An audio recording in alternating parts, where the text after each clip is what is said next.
Baik, Shalom Bapak Ibu. Pagi ini kita akan kembali sharing ataupun mendengarkan firman Tuhan yang berjudul tentang pemurnian iman. Saya tidak mengulas lagi apa itu dimurnikan, karena cara pemurnian yang paling hebat ataupun paling tepat adalah dengan dibakar, Bapak Ibu. Lembah, permasalahan, dan juga persoalan-persoalan yang datang dalam hidup. Itulah yang memurnikan iman kita. Itu sebabnya firman Tuhan berkata, maksud semuanya itu ialah untuk. Jadi ada maksudnya. Untuk membuktikan kemurnian imanmu yang jauh lebih tinggi nilainya daripada emas yang fana, yang diuji kemurniannya dengan api, sehingga kamu memperoleh puji-pujian, kemuliaan, dan kehormatan pada hari Yesus menyatakan dirinya. Coba Bapak Ibu raise hand dulu yang merasa imannya udah murni. Ya, belum ada yang raise hand saya lihat. Pak Samuel, Pak Timotius Ivin, mana ada yang raise hand? Yang imannya udah murni. Nah, itu sebabnya Bapak Ibu kita percaya bahwa Tuhan itu juga ingin melihat bukti. Itu sebabnya kita masuk dalam ujian-ujian dan juga pencobaan-pencobaan. Kenapa Tuhan ingin kita masuk dalam ujian-ujian ini? Supaya kita sendiri pun tidak ragu bahwa kita ini sudah selamat atau belum. Nah, jadi pemurnian. Dan yang dimurnikan itu iman. Kenapa iman?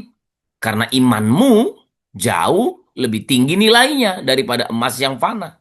Kenapa iman yang dimurnikan? Karena iman itu adalah dasar keselamatanmu. Tanpa iman, tidak seorang pun melihat Allah. Tanpa iman, tidak seorang pun selamat. Jadi yang perlu diuji adalah iman. Nah, masalahnya ujian-ujian iman ini bisa mempengaruhi keberadaan kita di dunia ini, Bapak Ibu. Termasuk fisik kita, kemudian psikis kita, pikiran kita, psikologi kita, semua berdampak, Bapak Ibu. Tapi iman harus kuat dan tidak boleh goyah. Karena kalau itu goyah, kita kehilangan semuanya. Ya, jadi kenapa iman? Karena iman adalah dasar dari segala sesuatu yang kita harapkan dan bukti dari segala sesuatu yang tidak Anda lihat. Nah, kita lihat pemurnian iman.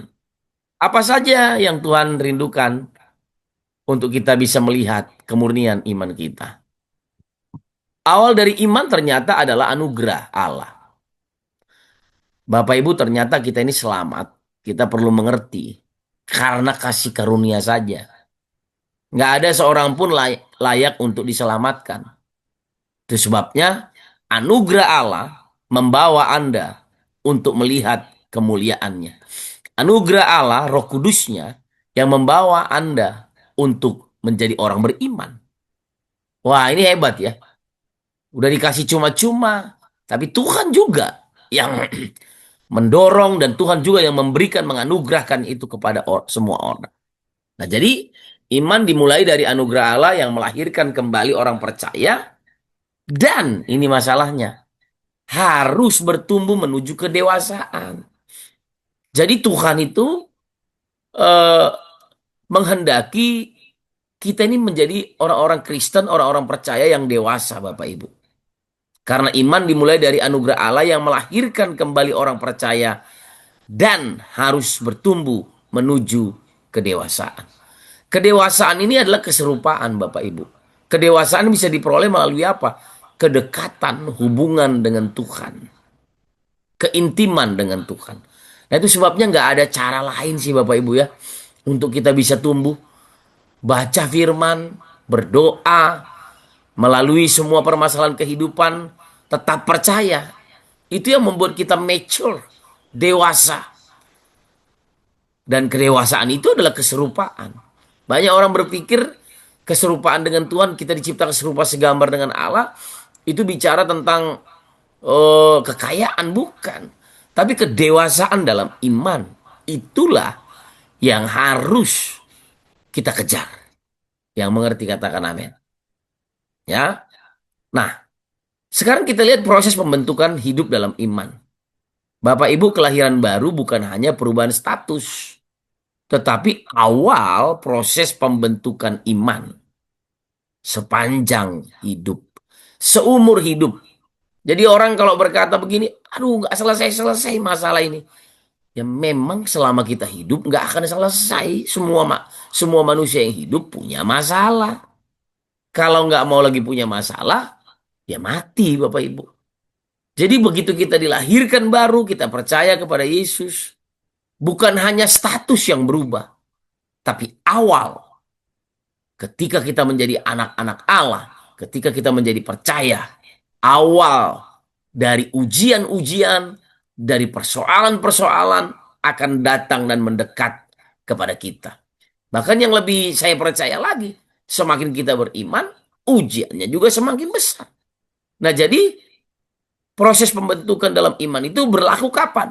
Sepanjang hidup, Bapak Ibu. Seumur hidup. Jadi jangan Anda berpikir Pak Togap itu nggak punya masalah, nggak punya proses. Semua ada prosesnya. Kemarin saya melayani di Papua, di Timika, Bapak Ibu. Satu perjalanan yang ya biasa sih buat saya ya, karena saya sering bolak-balik ke sana. Tapi kemarin saya hampir-hampir nggak pernah sakit kalau melayani. Kemarin tuh saya mengalami kelemahan tubuh sampai panas tinggi. Saya pikir saya kena malaria karena di Papua kan rawan dengan malaria gitu ya. Tapi saya berdoa, saya bilang oleh bilur-bilurnya saya sudah sembuh. Seorang hamba Tuhan di sana yang jemput-jemput saya dia bilang, apa kita tes malaria dulu Pak? Karena ini ada gejala-gejala malaria ini katanya. Nah, karena rata-rata memang orang di sana kan punya virus malaria, sakit malaria. Jadi karena kami kemarin itu pelayanannya ada beberapa acara, acara tiga acara yang kami lakukan di sana. Jadi ada juga yang dilakukan di luar ruangan ataupun di dekat hutan. Jadi dia bilang kemungkinan Bapak ini bisa kena malaria Pak katanya. Tapi saya bilang enggak, oleh beliau-beliau saya sudah sembuh. Beli obat Rp5.000. Saya bilang Tuhan saya sudah sembuh. Obat ini menjadi alat untuk kesembuhan saya. Dan saya harus khotbah lagi untuk besoknya gitu ya. Ada 2 sesi terakhir. Dan puji Tuhan paginya saya sembuh gitu ya. Hanya beli obat 5.000, Rp5.000 itu satu papan ada 10. Jadi Rp500. 500 perak saja Bapak Ibu. Nah ini proses. Ini yang saya bilang proses. Mau percaya atau enggak? Mau berkata saya sakit atau saya sudah sembuh. Itulah iman. Ya mungkin kita berkata, ya tapi kan manusia harus mati. Betul Bapak Ibu. Tapi selama hidup jangan sampai kita ini terganggu hidup kita hanya karena mendengar perkataan-perkataan dunia, mendengar, wah kamu nggak bisa, kamu begini nggak bisa. Itu yang membuat kita lemah. Jadi ketika kita percaya kelahiran baru kita itu bukan hanya status yang berubah dari orang berdosa menjadi orang benar. Tapi itulah awal proses pembentukan iman. Iman itu tetap berkata bahwa aku tetap percaya sekalipun aku tidak melihat. Iman tetap berkata, aku tetap percaya sekalipun Tuhan tidak memberikan penjelasan. Katakan amin. Kadang-kadang kita maunya harus jelas, harus jelas. Ya memang orang di dunia Bapak Ibu, gereja harus punya visi yang jelas. Tapi jelas dari mana? Jelas dari Tuhan. Nah, jadi pembentukan iman itu berlaku kapan? Seumur hidup Bapak Ibu. Ya tapi orang yang sudah melewati perapian, kalau cuma melewati proses yang mudah-mudah ya jadi mudah gitu ya. Sadra, Mesa, dan Abednego mereka melewati perapian.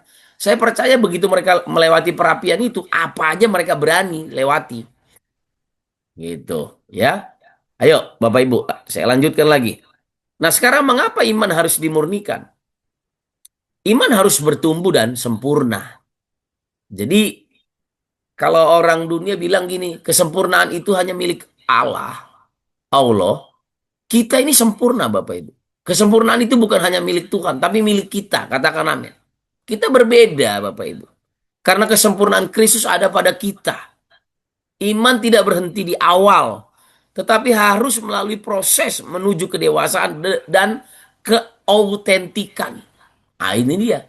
Kita orang Kristen tuh autentik, Bapak Ibu. Dewasa dan autentik. Punya cirinya sendiri. Ya. Jadi kesempurnaan itu milik siapa? Milik kita semua. Karena Kristus ada di dalam aku. Aku di dalam Kristus. Dan dia di dalam aku. Aku dalam firman. Dan firmannya di dalam aku. Makanya kita ini manusia sempurna. Jadi kesempurnaan milik kita semua. Katakan amin Bapak Ibu. Nah inilah iman. Iman itu tidak berhenti di titik awal. Iman itu tidak hanya berkata, yang penting aku sudah selamat. Tidak. Tetapi harus diproses menuju kepada kedewasaan. Saya udah sering gambarkan kalau saya punya dua anak, kami punya dua anak, ya kita belajar mereka untuk berjalan, kita ajar untuk berbicara, kan itu proses. Proses. Nanti sekolah, kuliah, menikah, semua proses Bapak Ibu. Tapi dia akan semakin hari, kalau imannya dasarnya kuat, semakin otentik Bapak Ibu. Ya, jadi iman harus bertumbuh dan harus dimurnikan supaya menunjukkan keotentikannya. Nah, sekarang fungsi penderitaan dalam pemurnian iman. Penderitaan berfungsi sebagai pengujian dan pemurnian iman agar menjadi matang dan teruji. Saya suka dengar di TikTok tuh matang, matang gitu ya. Pernyataan yang seolah-olah mencibir Bapak Ibu. Tapi Bapak Ibu ayo melalui proses penderitaan, melalui proses perapian, kita masuk dalam dapur api, diuji, dimurnikan. Iman itu harus dimurnikan. Agar apa? Matang. Emas itu kalau semakin dibakar, dibakar, dibakar, semakin murni dan semakin teruji. Dan sesuatu yang murni, satu hal yang murni, mahal harganya Bapak Ibu. Makanya firman Tuhan itu nggak boleh dipalsukan Bapak Ibu. Otentik, asli, gitu. Ya sesuatu yang asli pasti mahal harganya. Sesuatu yang asli justru karena diproses semakin tua semakin semakin mahal harganya. Bapak Ibu ingat juga proses terbentuknya anggur yang mahal karena ditaruh bertahun-tahun, diproses bertahun-tahun semuanya Bapak Ibu. Dan semakin lama semakin matang dan teruji. Kalau udah teruji, semua perapian, semua proses, kita akan berkata gini, ah, nggak masalah itu buat saya, itu biasa. Katakan amin. Makanya saya ingatkan lagi apa yang yang disampaikan oleh istri saya beberapa waktu lalu. Kita ini udah terlalu terbiasa ditolong Tuhan. Tapi ini waktunya kita dilatih oleh Tuhan. Amin. Ya. Supaya apa? Matang dan teruji. Nah, tujuan pemurnian iman. Pemurnian iman bertujuan mencapai keselamatan jiwa yang sempurna hingga dimuliakan. Tujuannya tadi firman Tuhan berkata, supaya ketika anak manusia datang, kita dipermuliakan. Kita bersama-sama dengan Tuhan. Kita menikmati keselamatan yang kekal, Bapak Ibu. Kita tidak menikmati kematian yang kekal. Jadi ada tujuannya, Tuhan juga nggak mau kita kehilangan keselamatan. Supaya kita dimuliakan bersama-sama dengan dia. Jadi kalau Bapak Ibu sekarang ngalami ujian, ayo Bapak Ibu.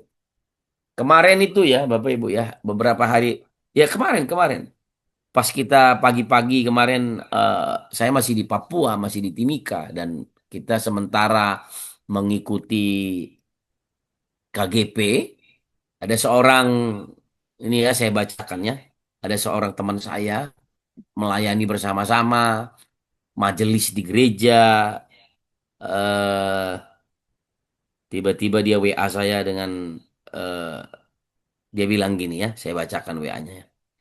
Nah, panjang lah kami bicara kemarin dan saya bilang nanti kita ketemu. Nih, ketika saya kirimkan renungan pagi sama dia, dia bilang sama saya begini, terima kasih renungannya, Pak Pendeta, dia bilang. Lalu saya bilang shalom gitu kan, sama-sama. Terus dia jawab gini, apa kabar? Saya bilang gitu kan, dan dia bilang gini, kurang baik. Saat ini aku bingung dan nggak tahu apakah masih punya Tuhan atau tidak. Semua jalan seperti suram, tidak ada jalan keluar. Hari-hari yang aku layani, yang aku jalani, tidak ada yang baik, katanya gitu. Lalu saya bilang gini, iman bekerja di saat Tuhan sepertinya sedang tidak melakukan apa-apa. Lalu dia jawab, iman aku sudah nggak ada lagi. Aku sepertinya sudah jadi agnostik. Tahu ya Bapak Ibu agnostik? Percaya Tuhan ada, tapi nggak pernah melihat Tuhan, nggak pernah juga melihat pekerjaannya. Bingung dengan situasi saat ini. Nah, kemudian saya kirimkan 1 Petrus 1 ayat 6 sampai 7. Lalu dia jawab, apapun yang aku lakukan selalu sial dan gagal terus. Sudah 5 tahun saya terpuruk, tidak ada jalan keluar, selalu selalu sial dan apes. Lalu saya bilang ukurannya karena Bapak mengukur dengan orang lain. Tetap, saya bilang tetap berani bersyukur dalam segala keadaan, Pak. Memang aku percaya nggak mudah, saya bilang. Mulai dari awal aja. Dia jawab gini, saya bingung. Mau berbuat apa lagi? Melayani, nah ini hebatnya. Udah kulakukan. Berbuat baik. Berdoa siang malam. Tetap tidak ada jawaban. Saya seperti sudah nggak punya Tuhan lagi, Pak, katanya. Waduh, saudara, melayani loh ya, melayani sampai hari ini. Dulu saya kenal orang ini orang yang berada gitu ya Bapak Ibu. Proyeknya di mana-mana. Tapi dia bilang 5 tahun ini udah nggak bisa lagi katanya. Lalu saya cuma doakan dia. Lalu kami janji akan ketemu. Lalu dia bilang eh, cuma usaha dan bisnisku hancur semua. Kesehatan juga sudah pasang 4 ring katanya. Waduh, saya bingung. Saya cari hamba-hamba Tuhan untuk minta didoakan. Tapi tetap gagal dan gak ada yang berhasil. Saudara, makanya jangan jangan cari hamba Tuhan, saya bilang. Cari Tuhan, katakan amin. Nah, jadi singkat cerita saya banyak bicara dengan Bapak ini dan kami janji akan berjumpa di Jakarta. Nah, pemurnian itu tujuannya apa? Sampai kepada keselamatan jiwa, Bapak Ibu. Sempurna hingga kita dimuliakan. Nah, sekarang what? Iman apa yang dimurnikan Allah? Iman sejati yang dalam proses pertumbuhan. Jadi iman yang murni, Bapak Ibu, yang paling dasar, Bapak Ibu. Makanya ketika kita masuk dalam proses iman itu, kita harus turun ke bawah. Kita harus mematikan semua kedagingan. Kita harus merendahkan diri karena iman itu dasar, Bapak Ibu. Karena iman itu fondasi. Jadi jangan ketika kita diuji iman kita, kita mendongkakkan kepala kita naik ke atas untuk lihat ini itu ini. Enggak, Bapak Ibu. Justru iman itu paling bawah dasar dari segala sesuatu. Jadi ketika iman diproses, kita turun ke bawah. Ya, itu yang murni. Nggak usah dengarkan manusia. Orang bilang apa, nggak usah didengar. Dengarkan Tuhan, turun ke bawah. Ketika iman diproses, ketika kita masuk dalam penderitaan, rendahkan diri. Nggak usah menyalahkan orang lain. Nggak usah juga cari kambing hitam, Bapak Ibu. Ya, kemarin saya di Papua itu banyak masalah, Bapak Ibu ya. Baik di gereja yang saya layani dan beberapa gereja karena saya melayani banyak gereja kemarin di sana dan juga ada gereja kita juga GBI Rock di sana. Saya eh, menyimpulkan bahwa semua gereja juga punya masalah. Tapi mari kita rendahkan diri, rendahkan hati di hadapan Tuhan. Karena iman sejati itu yang diproses, yang dianugerahkan Allah, namun mengalami pergumulan dalam ujian dan pertumbuhan. Supaya apa? Diuji. Tadi yang saya katakan di awal, supaya semakin otentik, supaya semakin spesifik, jelas, iman murni katanya. Ya kalau Kalau kita pakai cincin emas tuh ya, namanya kalau dia udah dibakar Bapak Ibu, sampai ribuan derajat Celcius, maka batu-batunya keluar, semua hilang, makin murni, ya. Sebab yang nggak sepemahaman, yang nggak satu roh akan terlempar Bapak Ibu, gitu dia. Nah gereja juga sama, yang nggak sama tujuannya kan terlempar sendiri, karena gereja itu butuh mengalami pemurnian. Katakan amin. Ya, jadi iman sejati yang dalam proses pertumbuhan. Nah, ciri-ciri iman yang dimurnikan. Iman nyata dari kelahiran baru, Bapak Ibu. Hidup berakar pada pengharapan. Namun masih perlu diuji kemurniannya. Iman siapa yang perlu dimurnikan? Ya iman kita semua. Dan ciri-ciri yang dimurnikan apa? Ada pengharapan di dalamnya. Jadi kalau Bapak Ibu ingin melihat KGP yang kau ingin melihat, apakah imanmu semakin murni? Ketika engkau masuk dalam pergumulan, dalam penderitaan, selalu melihat pengharapan. Itu murni. Namun kalau ketika engkau tadi seperti teman saya ini, ketika dia ini udah nggak ada harapan, aku nggak percaya sama Tuhan. Wah ini bahaya Bapak Ibu. Justru kita kalau semakin masuk ke dalam kita merendahkan hati, mati untuk semua kedagingan kita. Itu semakin murni. Kenapa? Kenapa orang berani merendahkan hati, merendahkan diri serendah-rendahnya? Karena ada pengharapan di sana. Dan saya mau kasih tahu Bapak Ibu, dunia orang mati di dunia mana saja, dalam lembah kekelaman sekalipun, Tuhan ada pengharapan untuk kita semua. Itu sebabnya kita perlu diuji, ya. Saudara, ayo, ketika engkau diuji, tetap bilang gini, ada harapan. Karena aku punya Yesus, sumber segala pengharapan. Ya. Nah, pemurnian membersihkan iman dari campuran negatif. Jadi ketika kita dimasukkan dalam lembah kekelaman, uh, uh, ketika kita mengalami jalan buntu, justru di situ kita akan berkata, aku berserah, I surrender all to Jesus, blessed Savior, I surrender all. Gitu Bapak Ibu. Justru ketika buntu, lalu kita tetap berkata, ada harapan. Ada Yesus di sana. Itu iman. Ya. Nah, pemurnian Bapak Ibu bukan membatalkan iman. Ini yang saya suka. Ternyata kita dibakar, kita dimasukkan dalam perapian. Pemurnian itu tujuannya bukan untuk membatalkan iman, tetapi membersihkan dari ketakutan, kepentingan diri, dan ketergantungan duniawi. Ini yang perlu Bapak cek ya. Bapak Ibu cek. Ketika Anda dalam permasalahan, ketika Anda dalam ujian, masih ada ketakutan nggak? Masih mau lari untuk kepentingan diri sendiri? Atau kepada ketergantungan dunia? Kayaknya dia yang bisa tolong saya. Hanya Yesus. Lagu lama bilang gini. Hanya Yesus, hanya Yesus, hanya Yesus.